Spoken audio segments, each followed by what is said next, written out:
안녕하세요. 저는 30대의 아주 평범하고 흔한 남자입니다. 제게 특이한 점이 하나 있다면 저는 한국에서 나고 자란 뼛속까지 한국이지만 한국을 떠난 다른 나라에 정착해서 살고 있다는 점이에요. 설날이나 추석처럼 한국에 큰 명절이 오면 한국으로 잠깐씩 들어오곤 합니다. 부모님 얼굴도 보고 싶고 친구들이나 지인들 얼굴도 겸사겸사 보고 싶기도 하고요.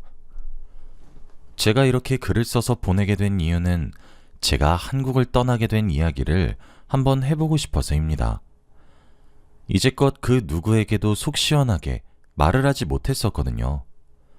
솔직히 한국을 떠나게 된 이유도 제가 너무 큰 상처를 받아서 도망치듯 회피했기 때문이기도 하고요. 지금부터 그 이야기를 시작하겠습니다.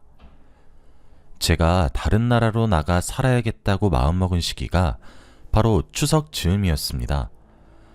사실 제게는 추석이 명절의 의미도 있지만 꽁꽁 감춰둔 상처를 헤집는 날처럼 느껴지기도 해요. 추석이 다가오기만 하면 생각나는 여자가 한 명 있기 때문이죠. 그 여자는 여러분들이 예상하셨을지 모르겠지만 저와 결혼을 약속했었던 여자였어요. 사실상 결혼식을 올리긴 했으니 파혼보다는 이혼에 가깝긴 하네요. 서류상으로는 깨끗하지만 부부처럼 함께 지냈으니까요. 그 여자는 희정이라는 이름을 가진 예쁜 여자였습니다. 긴 생머리가 잘 어울렸고 하얀 피부를 가졌죠. 제 인생을 통틀어 가장 사랑했던 첫사랑이었습니다. 저희 두 사람은 만남도 운명적이었고 로맨틱했어요. 희정이는 저보다 2살 어린 여자였습니다. 그리고 가정 형편이 그리 좋지 않은 아이였어요. 항상 가난에 시달렸던 그런 아이였죠.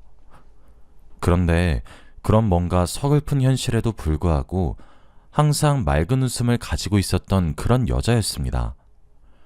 하루를 활기차게 시작했고 항상 웃는 얼굴로 하루를 보내곤 했죠. 누구에게나 먼저 인사를 하고 모나지 않은 그런 밝은 사람이었습니다. 그런 희정이의 근처에는 당연히 사람들이 많이 붐빌 수밖에 없었어요. 항상 좋은 기운이 나오는 듯한 느낌이었거든요. 그런 희정이와 남녀관계로 발전할 수 있었던 것은 정말 행운이라고 생각했어요. 저랑 희정이는 과는 서로 달랐지만 같은 학교였습니다. 저는 군대를 갔다 전역해서 복학을 한 상태였고 희정이는 재수를 해서 저희 학교에 전액 장학금으로 입학한 아이였어요. 정말 우연처럼 월요일, 화요일, 수요일 3일 연속으로 저희는 같은 교양 강의를 수강하게 되었습니다. 그러다 정말 드라마처럼 목요일에도 같은 강의실에서 마주치게 되었어요. 저희는 또 얼굴을 봤다는 사실에 누가 먼저랄 것도 없이 웃음을 터뜨렸고 그걸 계기로 친해졌죠. 희정이는 제가 생각했던 것보다 훨씬 더 털털했어요. 꼭 생긴 것만 보면 차갑고 도도한 얼음공주 같은 아이였는데 친해지고 보면 그렇게 시원시원할 수가 없더라고요. 매력이 철철 넘치다 못해 흐르는 희정이에게 제가 좋아하는 마음을 품은 건 어찌 보면 자연스러운 일이었죠. 터질 것 같은 제 마음을 주체하지 못해서 떠밀리듯 건넨 제 고백을 희정이는 웃으면서 받아주었고 우린 그렇게 연인이 되었습니다. 연인이 되었지만 희정이는 여전히 바빴어요.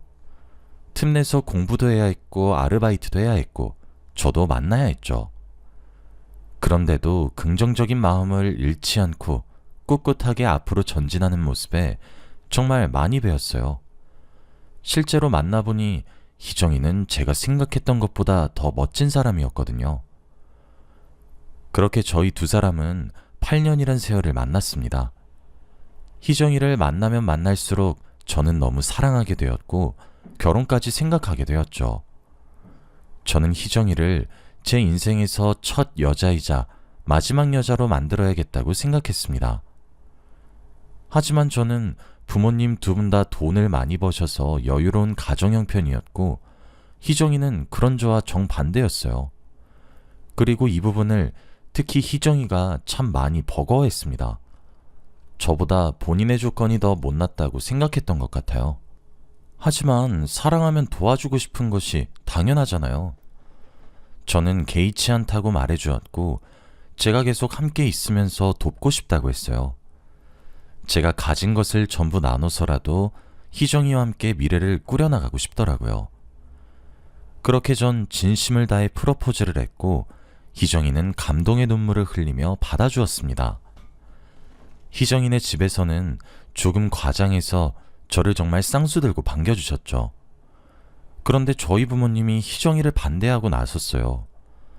처음에 제게 이야기를 들었을 때는 부모님 두 분 다 희정이가 씩씩하다고 요즘 보기 드문 사람이라며 돈은 있다가도 없고 없다가도 있는 것이니까 결혼을 진행하라고 말씀하셨는데 막상 희정이 얼굴을 직접 보고는 조금 생각을 해보자고 하시더라고요. 저는 영문을 알 수가 없었는데 부모님께서는 조금 쎄하다는 말만 하실 뿐이었죠. 희정이는 그런 저희 부모님의 모습에 커다란 상처를 받았고 저를 포기하겠다며 제게 헤어지자고 이야기를 했어요. 저는 그런 희정이를 붙잡았고 매달렸으며 결혼하자고 설득했습니다. 그리고 제멋대로 식을 진행하기까지 했습니다. 결국 한치의 양보도 하지 않는 제 모습에 저희 부모님은 두 손 두 발을 닫으셨고 허락해 주셨죠. 사실 희정이는 그동안 모은 돈들을 전부 학교를 다니는 생활비로도 사용했고 취직을 한 이후부터는 월급을 받는 족족 본인이 가장이었기 때문에 그 돈으로 가게를 꾸렸어요. 그래서 결혼 자금으로 모은 돈이 사실 없다고 봐도 무방했죠. 그래서 저희 집에서 집을 준비했어요. 결혼식도 저희 집에서 지원해 주신 돈으로 올리기로 했죠. 여자친구는 정말 감사하다며 꼭 효도로 갚겠다고 예쁜 말로 돌려주더라고요. 함께 웨딩 사진을 찍고 청첩장을 만들었어요. 그때까지 전 정말 세상에서 제일 행복한 남자였죠. 결혼식을 2달 앞둔 어느 날이었습니다. 그날은 여자친구가 결혼을 하기로 해서 친구들에게 크게 한턱 쏜다고 했던 날이었어요. 평소에도 워낙 자기 관리에 철저했던 사람이라 의심 없이 알겠다고 하고 잠들어 있었죠. 그런데 새벽 2시 정도가 되었을까? 전화벨이 울리더군요. 여보세요? 오빠, 나 가연인데 희정이가 야, 너 오빠한테 전화했어? 미쳤냐? 당장 끊어. 제대로 발음도 하지 못할 정도로 이야기하는데 전화기 넘어서도 술 냄새가 나더라고요. 그리고 다급하게 전화를 끊게 만드는 주변의 왁자지껄한 목소리가 왠지 불안했어요. 무엇보다 희정이에 대한 이야기를 다른 사람들이 못하게 막는다는 사실이 뭐랄까 불안해졌죠. 가연이는 희정이와 친한 친구였거든요. 저는 어리둥절한 채로 멍하니 앉아있다가 가연이에게 다시 전화해볼 요량으로 휴대폰을 들었습니다. 그런데 진동소리와 함께 문자 메시지가 오더군요. 오빠, 오늘 가연이 처녀 파티 했어. 알고는 있었어? 진짜 오빠가 너무 아까워서 말해주는 거야. 내가 이렇게 말했던 사실은 비밀로 해줘. 땡땡동 아라비안 나이트야. 저는 가연이의 문자를 보자마자 바로 차에 시동을 걸고 집을 나섰습니다. 가연이가 말한 아라비안 나이트 근처에 차를 대고 있었어요. 새벽 2시가 넘은 시간에도 사람이 붐비더라고요. 안으로 들어가서 찾아야 하는 건지 망설이고 있었습니다. 제가 알던 희영이는 나이트의 니은자도 모르는 사람이었거든요. 하지만 가연이의 문자 메시지를 무시할 수도 없더라고요. 한참을 기다렸을까? 저 멀리서 익숙한 실루엣이 보이기 시작했어요. 술에 취해 방방 뛰며 자신의 몸도 제대로 가누지 못하는 여자가 하나 보였는데 그게 바로 희영이었죠. 그리고 희영이는 혼자가 아니었습니다. 그 옆에는 낯선 남자도 하나 보였어요. 희영이는 제게 자주 업어달라고 애교를 부렸는데 마치 제게 하듯 그 남자에게 똑같이 애교를 부리고 업히더군요. 저는 정말 두 눈으로 보면서도 믿기지 않았습니다. 그 사람의 뒤를 차로 밟았더니 결국 모텔로 향하더군요. 그때 제가 느꼈던 참담함은 차마 표현이 안 되는 것 같아요. 저는 제가 연인의 바람 현장을 발견하면 득달같이 달려들어 따지고 들 줄 알았는데 실제로 그런 상황에 놓이니까 정말 아무런 행동도 취할 수가 없더라고요. 모텔에 들어가는 모습을 블랙박스에 담은 채로 저는 집으로 돌아왔습니다. 다음날 희정이가 아무렇지 않게 제게 잘 잤냐는 연락을 해왔고 저는 만나자고 했어요. 아무리 제가 희정이를 많이 사랑해도 아닌 건 아니라고 생각했기 때문이죠. 희정이에게 지금 너희 부모님도 뵙고 말씀드리겠다고 했고 무작정 이른 아침 희정이네 집으로 찾아갔습니다. 이른 시간에 왜 왔냐는 희정이네 부모님의 모습 뒤로 희정이가 보였어요. 뭔가 제 분위기가 달라졌단 것을 아는 듯 눈치를 보기 시작하더군요. 저는 할 말이 있다고 이야기한 뒤 어제 제가 목격한 블랙박스 영상을 휴대폰으로 보여드렸습니다. 희정이네 어머님은 입을 막으시고 놀라워하셨고 희정이네 아버님은 희정이 머리채부터 잡았죠. 제 눈앞에서 자기 딸의 뺨을 내려치며 내가 그리 키웠냐고 화를 내시는데 말리고 싶지도 않았어요. 희정이는 제게 무릎을 꿇고 빌기 시작했어요. 정말 단 한순간의 실수였고 친구들이 결혼 전에 나이트 한 번은 다 가는 거라고 해서 따라갔었는데 술김에 저지른 실수였다고 미안하다고 펑펑 울면서 말이에요. 그런데 희정이도 빌고 희정이네 부모님도 빌고 평생 죄인의 마음으로 살겠다고 미안하다고 한 번만 용서해달라고 그렇게 비는데 사랑 그깟 것이 대체 뭐라고 외면하기가 그리 어려운 건지. 바보 같을지 몰라도 전 희정이를 용서했습니다. 머리로는 안 된다고 외치는데 마음이 시키는 대로 할 수밖에 없더라고요. 대신 조건을 붙였죠. 혼인신고를 미루는 것으로 말이에요. 게다가 제 마음속에 이미 불안과 의심이 커져버렸기 때문에 그녀를 용서할 시간이 필요하기도 했죠. 결국 계획했었던 대로 결혼식을 진행했어요. 저희 부모님께는 알리지도 않았어요. 처음엔 깨진 신뢰로 어떻게 사나 했었는데 막상 살림을 합쳐서 함께 살기 시작하니 사라지더라고요. 문득 제 눈앞에 그날 밤이 펼쳐지는 날이면 힘들었지만 그럴 때마다 희정이가 진심으로 사과하기도 하고 상처 입혀서 미안하다며 눈물을 흘리기도 하고 실제로 술을 끊는 행동을 보여주면서 반성을 하니까 괜찮아지기도 했어요. 저는 그렇게 점차 희정이를 용서하기 시작했습니다. 그러다 희정이가 임신을 하게 되었어요. 결혼식을 올린 지 고작 6개월 정도가 지난 순간이었죠. 임신 4주차라며 제게 수줍게 임신 테스트기를 건네는 희정이를 보고 저도 가슴이 벅찼습니다. 저도 드디어 아빠가 된다는 사실에 말이에요. 희정이는 제게 혼인신고를 요구했습니다. 하지만 솔직히 말을 해보자면 별의별 생각이 다 들더라고요. 의처증도 아니고 제게 그동안 믿음을 보여준 희정이를 믿어야 된다고 생각은 드는데 확신을 할 수가 없었어요. 저는 희정이에게 혼인신고와 출생신고를 같이 하자고 이야기했어요.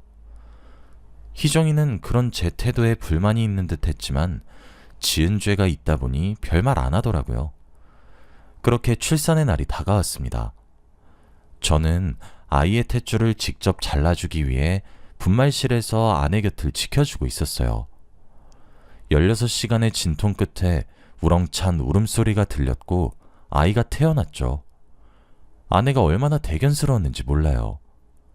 그런데 분만실의 공기가 조금 달라진 듯한 느낌이 들더라고요.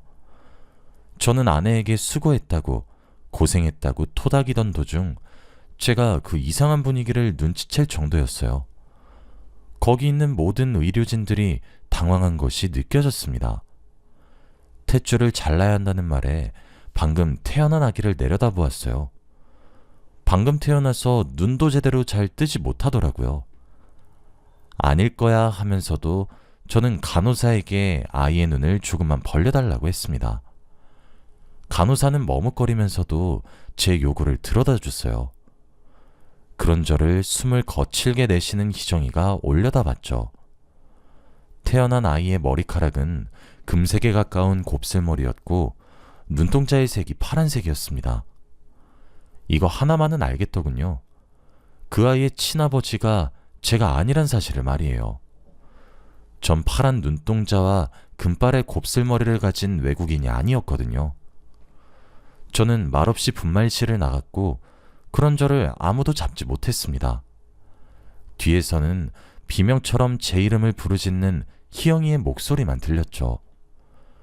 분만실을 나가니 저희 집과 처갓댁 가릴 것 없이 다 전전긍긍하면서 절 기다리고 있더군요. 제게 너나 할 것 없이 달려와 어떻게 되었냐고 묻기에 대답했습니다.